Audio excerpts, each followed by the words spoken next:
जी हाँ दोस्तों, राहुल से हार पचा नहीं पा रहे हैं शाह साहब। सबक सिखाने के लिए, सदस्यता रद्द करने के लिए बिरला के पास पहुंच गए। तो दोस्तों, क्या अब अमित शाह साहब के पास यही एक रास्ता बच गया है राहुल गांधी से छुटकारा पाने का? और क्या उसमें ये सफल हो पाएंगे? दोस्तों, आपने देखा ना, राहुल गांधी ने जिस तरह से मौजूदा मोदी शाह और इस सरकार के नाक में दम किया हुआ है, भाई साहब देखने लायक है। और वैसे भाई जंतर मंतर का हाल क्या रहा आपने देखा? भाई पैलेट गन चली, आंसू गैस, लाठियां, लठमार खेल पुलिस ने खेला। भाई ऐसे ही खेल दिया बिना किसी आदेश पर। यहां तक कि जस्टिफाई करने वाले मंत्री कहने लगे संसद में कि साहब अफसर चलाता है गोली, आदेश कोई मंत्री थोड़ी ना देता है। तो राहुल गांधी यही तो पूछ रहे हैं, ठीक है यही बात आके बता दीजिए आप कि आपके कहने से ना चली। दोस्तों, तो अब क्या वाकई अमित शाह अब राहुल गांधी से छुटकारा पाने के लिए ओम बिरला के पास पहुंच गए, राहुल गांधी की सदस्यता रद्द करने के लिए? दोस्तों, हाल ये है कि अब तो संसद सत्र चला, अमित शाह साहब उसमें आए नहीं, आखिरी दिन आए और कैसे जो है वंदे मातरम और 2 मिनट में साहब अनिश्चितकाल के लिए सदन को स्थगित कर दिया गया, वो सब आपने देखा।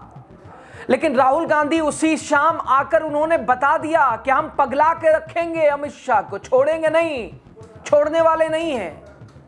तो क्या अमित शाह इस हथकंडे तक पहुंच आए हैं और उसमें सफल हो पाएंगे, नहीं हो पाएंगे? दोस्तों, लोकसभा में नेता प्रतिपक्ष राहुल गांधी को विशेषाधिकार हनन के मामले में नोटिस मिला है। और अब सबसे बड़ा सवाल यह कि अगर राहुल गांधी 28 अगस्त तक इस नोटिस का जवाब नहीं देते हैं तो क्या होगा? क्या राहुल गांधी की मुश्किल बढ़ सकती है? क्या विशेषाधिकार समिति उनके खिलाफ सख्त सिफारिश कर सकती है? और क्या सरकार इस मामले को राहुल गांधी की आवाज दबाने के लिए इस्तेमाल कर सकती है? पहले पूरा मामला समझिए। नमस्कार, स्वागत है आपका द राजनीति का खास सेगमेंट खबर और विश्लेषण के साथ। आप देख रहे हैं मेरे यानी यासूब रजा के साथ। दोस्तों, बीजेपी सांसद अनुराग ठाकुर ने 30 जुलाई 2026 को लोकसभा अध्यक्ष ओम बिरला को राहुल गांधी के खिलाफ विशेषाधिकार हनन का नोटिस दिया था।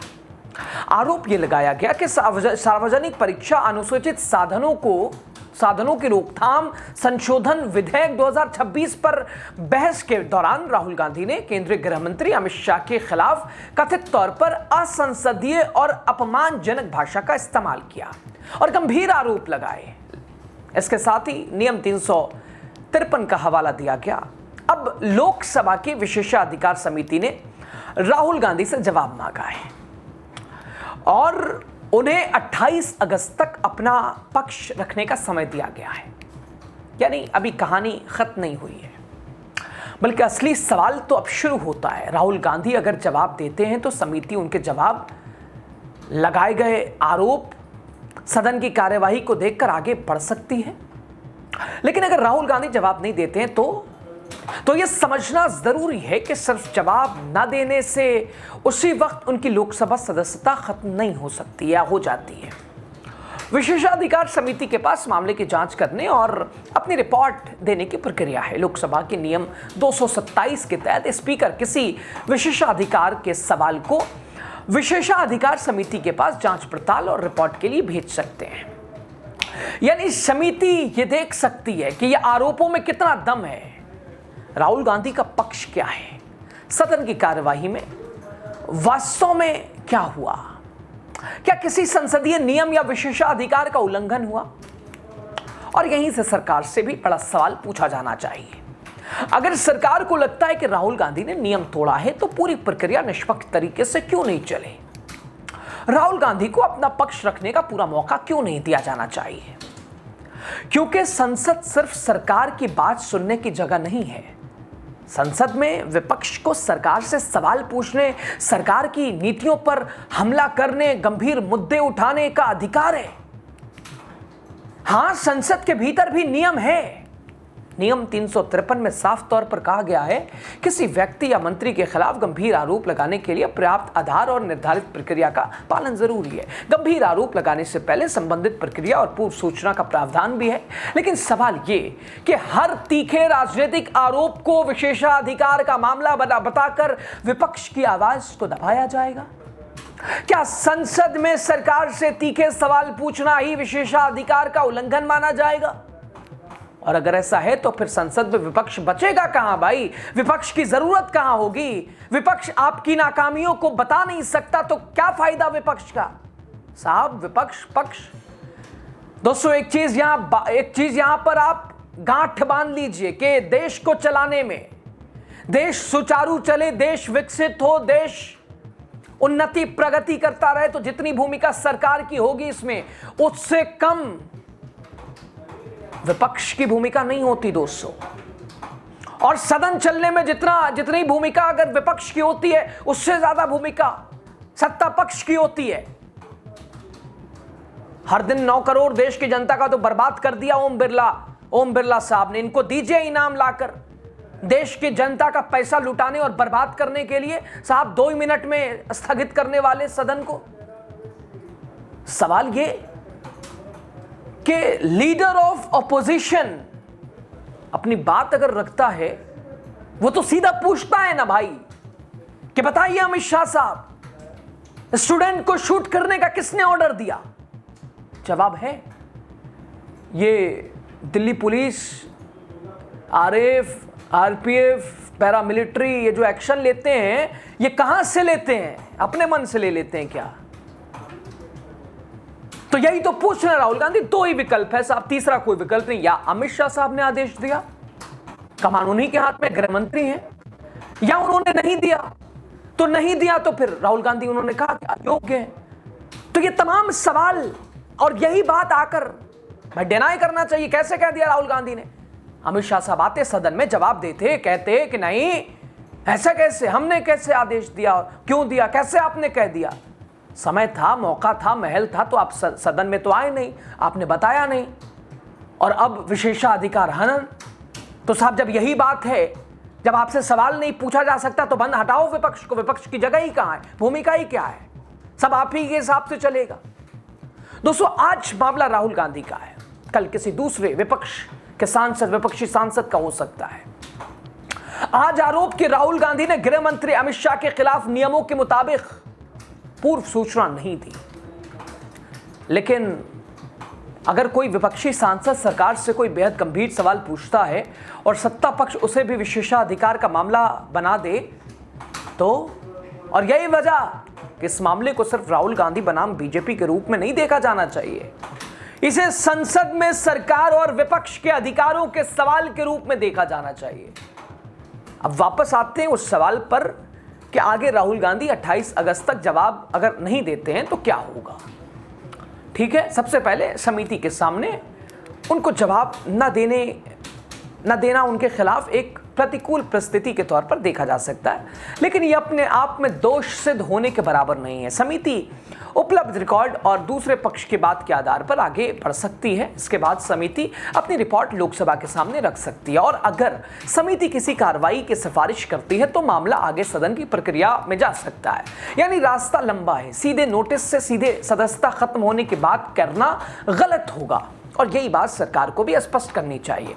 क्योंकि अगर संसद के विशेषाधिकार प्रक्रिया को राजनीतिक हथियार की तरह इस्तेमाल किया गया तो इसका असर सिर्फ राहुल गांधी पर नहीं पड़ेगा, इसका असर आने वाले समय में हर विपक्षी सांसद पर पड़ सकता है।